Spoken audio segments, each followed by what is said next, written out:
So personally, I've been growing tired of current events, and as a result of that, tonight, we're going to dive into DARPA. The reason? Well, I came across something rather interesting. This came from John Greenwald Jr. LP Guys was Jeff Bezos' grandfather. In the late 1950s, he helped found what would become DARPA, and so he tried to get some records from the FBI via a FOIA request. However, he found out that if they had any, they've been destroyed. So, yeah, the grandfather of Jeff Bezos was one of the main guys who started DARPA. This got me thinking about a couple things. In the video entitled The End of Human History as We Know It, we talked about big tech ties to intel agencies. Now we do know that DARPA was instrumental in developing the internet back in the 1970s. They linked 4 supercomputers together to handle massive data transfers, thus creating the architecture of the World Wide Web. By the mid-1990s, the intelligence community was seeding funding to the most promising supercomputing efforts across academia. They funded these computer scientists through an unclassified program that was managed by the CIA and the NSA. It was called the Massive Digital Data Systems Project, MDDS, and so this culminated in what's been dubbed the Birds of a Feather briefing in 1995. This briefing took leading students and scientists from Ivy League schools and funded some of their projects. Coincidentally, of course, it was all initiatives that the intel agencies and DARPA wanted to complete themselves, so a sort of outsourcing took place. Now, the first and most promising MDDS grant went to a computer science research team at Stanford. Both grants funded research by 2 graduate students who were making rapid advances in web page ranking, as well as tracking user searches. Yes, the most important aspect. Anyway, those 2 students were future Google co-founders Sergey Brin and Larry Page. And the same thing happened with Facebook and a DARPA project called LifeLog. So, just to give you a little background on everything, I have a 2-minute clip and then we'll continue. Quietly posted a broad agency announcement to its website to request proposals for an ambitious new project. Labeled BAA number 03-30, this proposer information pamphlet requested proposals from developers to build an ontology-based subsystem called LifeLog that captures, stores, and makes accessible the flow of one person's experience in and interactions with the world. The idea, which seemed somewhat fantastic in 2003, was that users of LifeLog would wear a device that would capture and record all of their transactions and interactions, physical movements, email and phone calls, and a variety of other information. The LifeLog would be presented to users as a standalone system to serve as a powerful automated multimedia diary and scrapbook, but, as the announcement goes on to reveal, the data collected would be used to help DARPA create a new class of truly cognitive systems that can reason in a variety of ways. If it had gone ahead, LifeLog would have been a virtual diary of everywhere that its users went, everything they did, everyone they talked to, what they talked about, what they bought, what they saw and listened to, and what they planned to do in the future. It immediately drew criticism as an obvious attempt by the government to create a tool for profiling enemies of the state, and even supporters of the plan were forced to admit that LifeLog could raise eyebrows if DARPA didn't make it clear how privacy concerns would be met. But then, without explanation, the announcement was withdrawn and the project was dropped. DARPA spokesperson Jan Walker chalked the cancellation up to a change in priorities at the agency, but researchers close to the project admitted that they were baffled by the sudden stopping of the program. I am sure that such research will continue to be funded under some other title, wrote one MIT researcher whose colleague had spent weeks working on the proposal. I can't imagine DARPA dropping out of such a key research area. The cancellation of LifeLog was reported by Wired.com on February 4, 2004. That very same day, a Harvard undergrad named Mark Zuckerberg officially launched thefacebook.com, the first incarnation of Facebook. But how did they manage to get around the stigma, the ethical concerns, and sell it to the public? Well, some social engineering, of course. If only there was a way to make it cool and fashionable to post all the intimate details about your life. That way, the government doesn't have to spy on you. You spy on yourself. Well, yeah, that's Facebook. However, there's a few more aspects we need to consider as well. This is kind of like a little tangent, but I think it's important context. So, Mark Zuckerberg graduated from Harvard, right? It's also important to note that Harvard has running deals with intel agencies and collaborate with them to push their graduates into government programs. This goes back to Henry Kissinger's International Seminar. It's also worth noting that Klaus Schwab went to Kissinger's program back in the 1960s. and created his own version of this with the World Economic Forum, the Young Global Leaders Program. Anyway, with that said, this all ties into a different government program too. It's quite the sordid web. Check out this quote. Record every purchase you make with a credit card, every magazine subscription you buy and medical prescription you fill, every website you visit and email you send or receive, every academic grade you receive, every bank deposit you make, every trip you book and every event you attend. All these transactions and communications will go into a virtual, centralized, grand database, end of quote. And that's a quote from a book entitled You Are a Suspect, which came out in 2002. 2 years before Facebook launched and well before our current situation. However, as I said, with careful social engineering, today we're voluntarily participating in that same exact dystopian scenario. And so yeah, the author was not discussing Facebook or anything like that, but rather a program entitled Total Information Awareness, a DARPA program that proposed mining vast amounts of Americans' data to identify potential national security threats. The virtual grand database that they talk about was to belong to the Department of Defense, which would use it to identify behavior patterns that would help predict emerging terrorist threats. It kinda sounds like Palantir's predictive policing technology, doesn't it? And guess what? Palantir has a contract with the DoD. However, similar to LifeLog, they got some criticism about the Total Information Awareness program. The concerns revolved around ethical boundaries on domestic spying. Concern about this program was surprisingly bipartisan and widespread. For example, the Cato Institute warned of the potential for a surveillance society and raised Fourth Amendment concerns. The ACLU called it a virtual dragnet that would require the government to collect as much information as it can about everyone, which includes not only government records of all kinds, but individuals' medical, financial records, political beliefs, travel history, prescriptions, buying habits, communications, phone calls, emails, web surfing, school records, personal and family associations, and so on. Wow, that kind of sounds like a pitch for digital ID, doesn't it?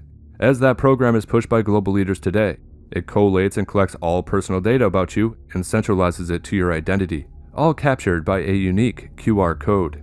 Just look at the image on the screen. This is the digital ID infrastructure. Everything they mentioned is included in this proposal. So it did not die, but what happened to this Total Information Awareness project? Well, after the Senate voted unanimously to defund the program, they simply shuffled the technology into other parts of the government that, and I quote, were not focused on the daily activities of U.S. citizens. Yeah, right. However, the story does not end there, because as this project was being disassembled in Washington, D.C., a similar system emerged and began to gather momentum in Silicon Valley. Within a few years, top industry trend reports and VC blog posts began to talk up the power and economic promise of big data and social networks. And as stated, we are now living that dystopian reality in real time. It's all about incremental steps. You know, to me, it's pretty crazy that at the time, pretty much every politician was against this surveillance state, because today, I cannot imagine having any representative that actually pushes back against this. You know, we do have guys like Thomas Massey, but they're few and far between, that's for sure. And it's only been about 20 years since all this happened. As I said, it's all about incremental steps. And in fact today, you can probably name several companies that have access to data on every purchase you make with a credit card, every website you visit, an email you send or receive, every trip you book, and every event you attend. All the various types of data that DARPA originally referenced. It's a business model these days. That's right, they turned this spying tool into an economic powerhouse by allowing it to be privatized while still maintaining heavy ties to the US government, of course. However, they built an entire economic ecosystem based on identifying behavior patterns that help predict what ads you'll click on. Big data is also considered to be the new gold rush, too. And now we're finding out that the grandfather of Jeff Bezos helped get DARPA off the ground in the first place, which I believe gives us more evidence regarding big tech companies simply being extensions of the US military-industrial complex and the US government. I mean, just for an example, we just discussed DARPA's role in creating the internet as a whole, their role in funding Google's initial research, and of course Facebook or Meta. For further proof, we just have to consider the black budget projects and military contracts that all of these companies have too. For example, Amazon handles the CIA's cloud computing services, and much more too. Oh, the web they weave, huh? And so, with all that said, let's go through some interesting stories about DARPA itself and find out a little bit more. Let's focus on their history and some of their more strange projects. And I quote, "The story of science in the service of war could start just about anywhere in human history, from Persia with Alexander the Great to Egypt with Napoleon. In her book about DARPA, Sharon Weinberger selects as her starting point Nagasaki, and the point of view of a 6-year-old boy waking up to a city of rubble and seared flesh after the second, and so far, last atomic bomb ever used on Earth. That cataclysmic moment is indeed the right place to begin the story of DARPA, because it was DARPA scientists who were tasked with applying their genius to a dark, new reality. And I quote, "The atomic bomb had proved that knowledge was power, and whatever nation had the most knowledge would have an edge in the next war." She also speaks about someone who worked for President Dwight D. Eisenhower's Secretary of Defense, who wrote after his first doomsday tour of America's nuclear Armageddon machine, which was actually around the time DARPA began, that he had entered a world, and I quote, "where horror is as much a part of the scene as manufacturing cost is to the soap business," end of quote. So, one of the agency's first jobs was to arrange putting the first U.S. rocket-launched capsule into outer space, which was a project hastily pulled together in order to catch up with the Soviets. The space race was, after all, a propaganda war, and it's hard to imagine today, but at the time, the U.S. was losing. However, once NASA took over the space projects, the DARPA scientists turned to another big job in the jungles of Southeast Asia. In Vietnam in 1950, the U.S. Embassy in Saigon did not have a single officer who spoke Vietnamese. What they lacked in cultural understanding, though, the Americans made up for with science. By 1961, the U.S. was moving closer to war, as their PSYOP schemes were not working to deter the Viet Cong. Now, they did have some interesting plans, though, that's for sure. One plan was to play on local superstitions. For example, in the Philippines, an American ad man turned CIA officer had persuaded the anti-communist government to capture a rebel, drain his blood, and leave 2 puncture holes in his neck to play on the villagers' fear of vampires. Social engineering, however, took second place to designing new hardware and weapons. For Vietnam, DARPA men dreamed up fuel-efficient airborne Volkswagens, landmines disguised as rocks, thermobaric weapons, and even Agent Orange was one of the agency's Vietnam legacies. The bizarre and crazy plans cooked up by DARPA's mad scientists over the years could fill many books, and Weinberger was spoiled for choice. A physicist named Nicholas Christophilos wanted to build a planetary force field to protect America from nuclear weapons.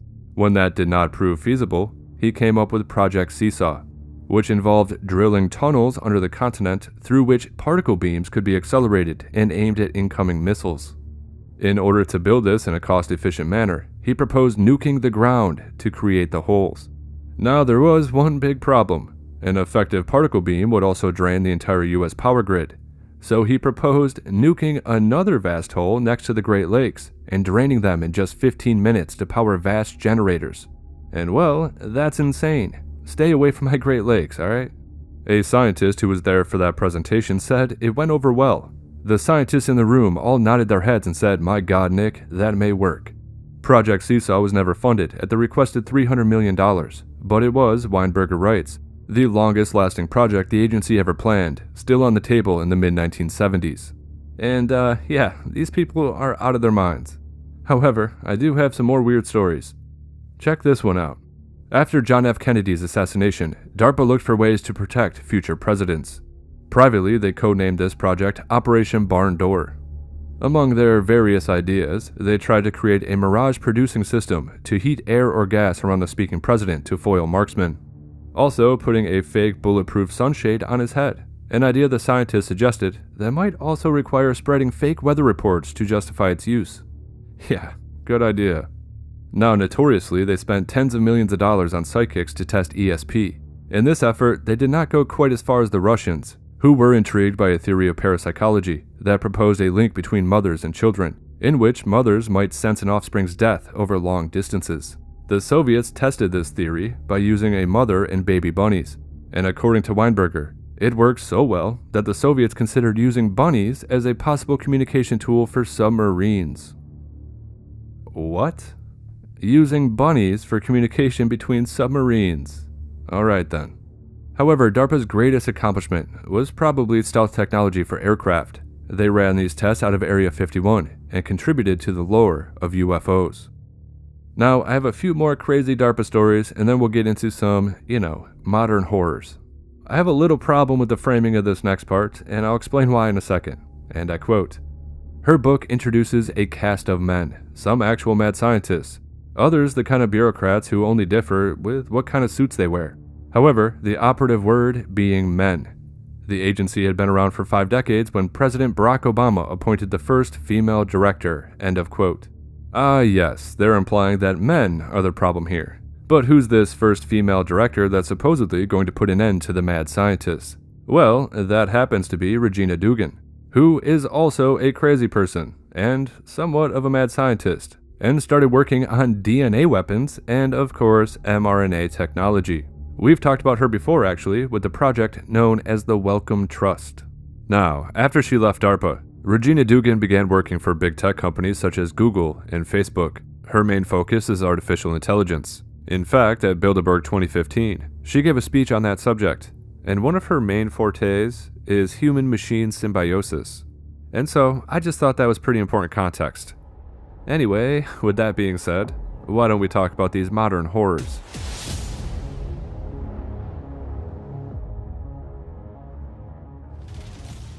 Let's get into this aspect right here. There's really a lot to cover, so for the last segment, let's jump over to an eye-opening article by The Last American Vagabond.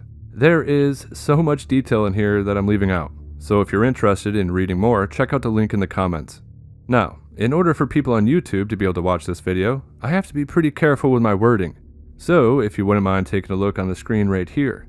When I say technology, this is going to be what I'm referring to.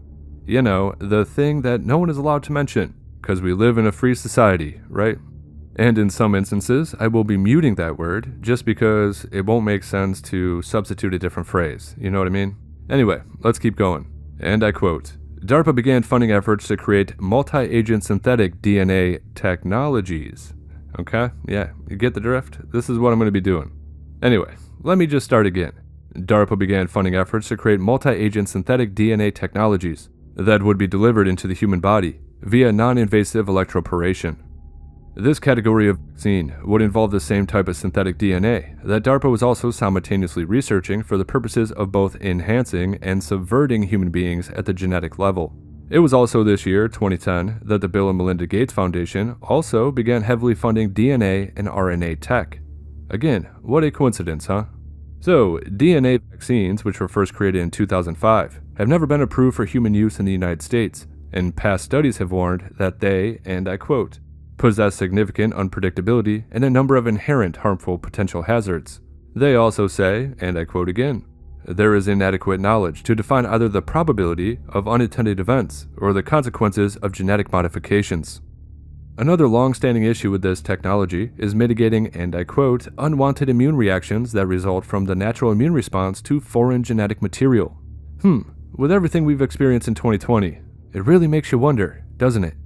In 2011, DARPA announced its Rapidly Adaptable Nanotherapeutics program, which sought to create a platform aimed at combating evolving pathogens and even genetically engineered bioweapons. DARPA's plan for these nanoparticles, which the media reports describe them as merely tiny autonomous drug delivery systems, was to combine them with small interfering RNA, which are snippets of RNA that can target and shut down specific genes. Now, I will say, of course, there is something that could be good for humanity with this. They could, shut down tumor growth and things like that. But you have to ask yourself, how much do you trust them? Because me, not so much. In 2010, he interviewed Robert Freitas on the future of nanotechnology, who said that nanorobots could cure aging and death. Medical nanorobots really have the potential to extend human life more or less indefinitely. So what's your view about the role of death, and do we need death? Death is something that is an end. It's an end to life. It's an end to progress. It's an end to thoughts. It's something to be cured. Aging is a disease.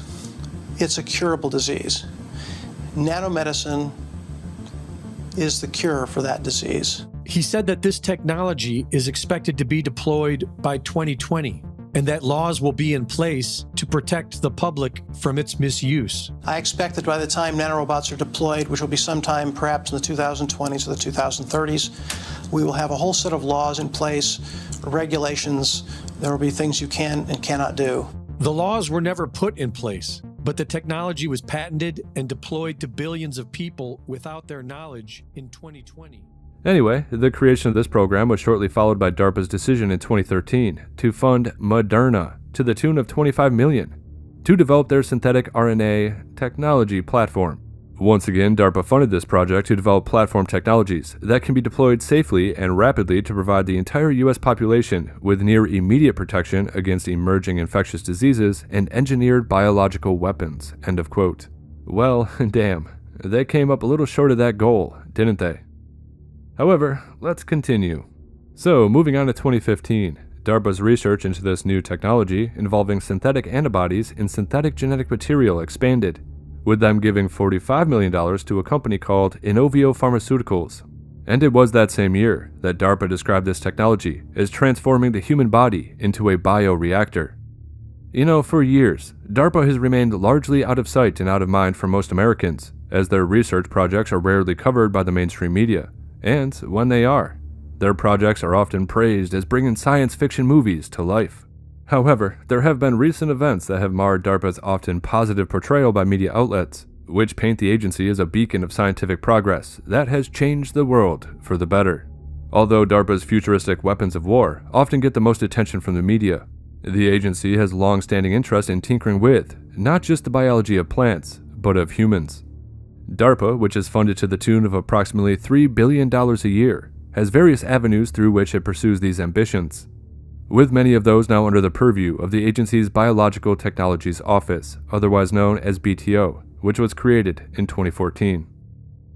And so, most of these new technologies have garnered positive media coverage thanks to the pandemic, and the DARPA-funded program used to produce DNA and RNA technology. Yet, key aspects regarding DARPA's healthcare initiatives have been left out of recent positive reports, likely because they provide a window into what is arguably the agency's darkest agenda. Notably, it is this technology, now being produced by DARPA partner companies, that billionaire and global health philanthropist Bill Gates recently asserted has him the most excited. And yeah, when Bill Gates is excited, you better be afraid. Bill Gates recently admitted to this as well. Making the mRNA is really easy and really cheap, and that's the magic of this thing. But there's no doubt in the next 5 years, we just need to mess around. There's a lot of lipid nanoparticles, and some are very self-assembling. Self-assembly and self-replication seem to be the same technology when it comes to nanorobots. And this was considered to be the greatest danger involved with the use of this technology. Self-replication causes disease. Nanorobots are inherently much stronger than biological systems being built of diamondoid. So if they self-replicate, that disease, quote unquote, could be even a tougher problem than biological disease. So first of all, what's the feasibility of self-replication in the nanotechnology world? As a general principle, you do not want to put self-replicating nanorobots inside the human body. I suppose not everybody agrees with me on that, but that is the way I think that we can best guarantee safety. If the nanorobots are able to replicate inside the human body, that means they are using some component of the human body as food, and we don't want them to be doing that.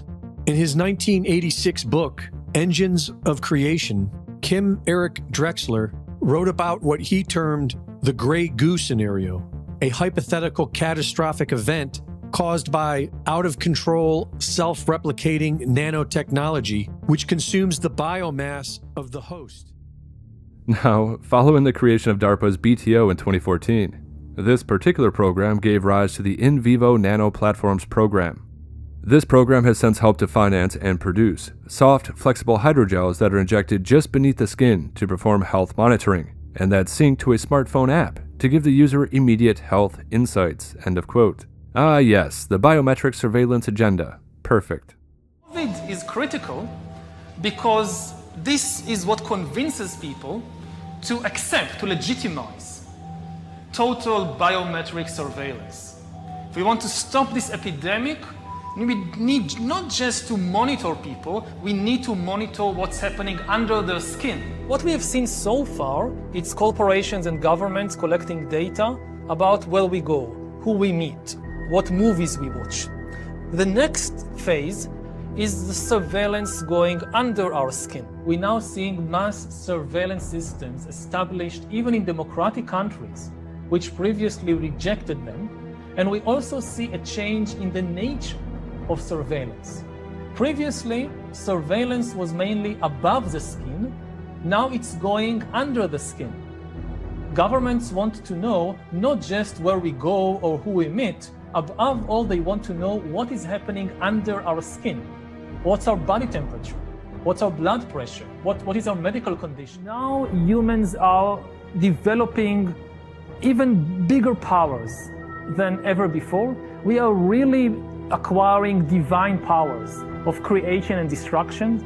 We are really upgrading humans into gods. And so, there's a company called Profusa, I believe, which is funded by DARPA, and they receive millions and millions of dollars every year from the government. And well, they are working on this exact project. They claim that the information generated by their injectable biosensor would safely be shared between the individual, their doctor, and public health bureaucrats. This biometric surveillance apparatus is essentially a national contact tracing system. It's all about collecting your private health data, and this is likely to expand. And, rather conveniently, this fits with DARPA's years-old goal of creating a database of preemptive diagnoses. In fact, they have been working on this for quite a long time, since 2006. Yes, that's right, in 2006, DARPA announced its Predicting Health and Disease program, which sought to determine whether an individual will develop infectious disease prior to the onset of symptoms. And as stated, these preemptive diagnoses would be transmitted to a national web-based pathogen map via smartphone. Ah yes, the extensive proposals for mass surveillance contact tracing, which is backed by various big tech companies such as Google. Again, what a coincidence. I'm telling you, these big tech companies are just the surveillance arm of the US government. This company Profusa, well, they also have US senators on their board of directors. On top of that, Profusa was recently awarded some new DARPA money to see if their biosensors could predict future pandemics. So yeah, this is not stopping. Now, this next part was, to me, the most interesting, and I quote, "Another long-standing DARPA program now overseen by the BTO is known as Living Foundries. According to DARPA's website, it's through this program called Living Foundries that DARPA is transforming synthetic biomanufacturing into a predictable engineering practice, supportive of a broad range of national security objectives," end of quote. The types of research this Living Foundries program supports involves the creation of artificial life, and this includes the creation of artificial genetic material, including artificial chromosomes, the creation of entirely new organisms, and using artificial genetic material to add new capacities to human beings. So, yeah, it's all tied into their transhuman agenda, i.e., genetically modifying humans through the insertion of synthetically created genetic material. Yeah. For decades, Ray Kurzweil has been an unofficial spokesman for the transhumanist movement.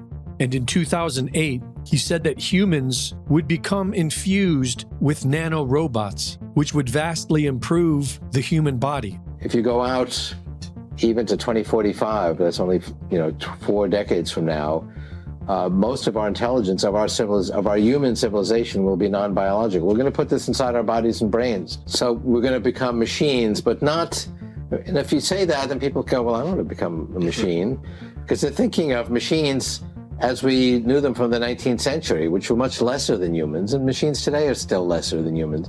I'm talking about a new type of machine that's actually greater, more subtle, more supple, more intelligent, more creative, more beautiful than humans. Now, the latter is of particular concern, though all of this is honestly pretty concerning, as DARPA also has a project called Advanced Tools for Mammalian Genome Engineering, which, despite having mammalian in the name, is focused specifically on improving the utility of human artificial chromosomes. And so, research papers often focus on human artificial chromosomes as a revolutionary medical advancement. They are also frequently promoted as a means of enhancing humans, by imbuing them with non-natural characteristics, including halting aging or improving cognition. DARPA is also known to be involved in the research where these methods are used to create super soldiers. And through this technology, these quote-unquote super soldiers would no longer require sleep or food, among other augmented features. However, we should note that reports on these programs also discuss other very concerning aspects to this technology, including creating genetic weapons that would, and I quote, subvert DNA and undermine people's minds and bodies. Another potential application being actively investigated by DARPA is its biodesign program, which is examining the creation of synthetic organisms that are created to be immortal and programmed with a quote-unquote kill switch, which would allow a synthetic yet organic organism to be turned off at any time. And that right there has led some people to speculate that this kind of research could open the doors to the creation of human replicants, used for fighting wars and other tasks, such as those that appear in the science fiction film Blade Runner. However, these genetic kill switches could also be inserted into actual humans through artificial chromosomes. And so, just as they have the potential to extend life, they also have the potential to cut it short. How do we prevent a terrorist or someone who's bent on destruction from creating such a self-replicating system? There will be some terrorist acts because that's what humans do, unfortunately. So what we're going to be needing in this era of nanofactories is something equivalent to the fire department. Hopefully the incidents will be very few, but we will have an emergency regime which is set up to deal with that type of event. Notably, it was revealed in 2017 that DARPA had invested $100 million into gene drive research, which involves the use of genetic modifications to wipe out entire populations, and that explains why it is often referred to as the genetic extinction technology. Wow. Damn. Alright then, how about we don't do that? Just a thought, right? In addition, other DARPA experiments involve the use of genetically modified viruses that insert genetic material into human cells, specifically neurons in the brain, in order to quote-unquote tweak human brain chemistry. In one example, DARPA funded research to alter human brain cells to produce 2 new proteins. The first one allowed neural activity to be easily detected by external devices, and second, allowing magnetic nanoparticles to induce an image or sound in the patient's mind. End of quote. So yeah, subliminal messaging is going to new heights. If you want a picture of the future, imagine a boot stamping on a human face forever.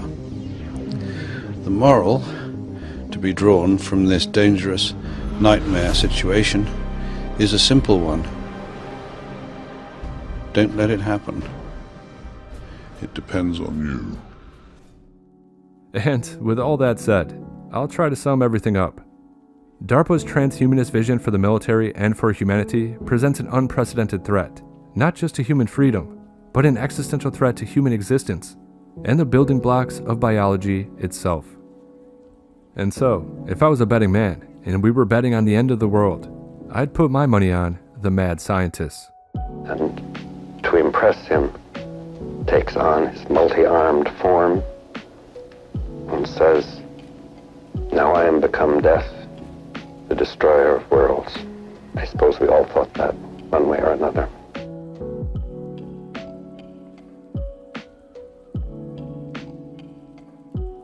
Once again, this is Helio Wave. If you like the content, like, comment, and subscribe. Share the video if you want to. If you're in a position to, consider subscribing on Locals or Subscribestar.